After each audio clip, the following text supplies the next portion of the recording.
Good morning guys. Today is Wednesday. Mag-breakfast muna ako. Simple lang. Ah, simple breakfast kasi hindi pwede sa katawan ko na medyo mas malaki kasi yung ko katawan ngayon medyo hindi maganda yung ko kasi may ko operation sa heart. So that's why I ate moderately. Baka tingnan niyo yung pagkain ko kung tama ba. Sana i-like and share niyo naman ako. Thank you for watching.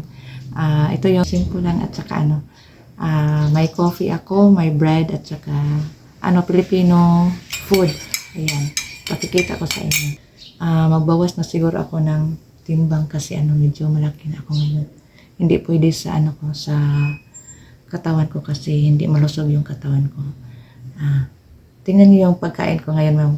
Ipakikita ko sa inyo. Ito lang, simple na pagkain. Salamat. Guys, 3 piraso lang na bread kasi parang marami naman yan kung dadamihan ko pa. Tsaka ito na lang yung egg hotdog. Yun lang tang alam ko ngayon. Ayan guys, kakain muna tayo. Thank you for watching. Ayan. Tsaka may coffee ako. Ayan. Ayan guys, ayan. Simple lang kasi medyo hindi maganda sa katawan ko yung maraming rice. So, ito lang una yung kakainin ko ngayong umaga. Salamat sa inyo. Thank you.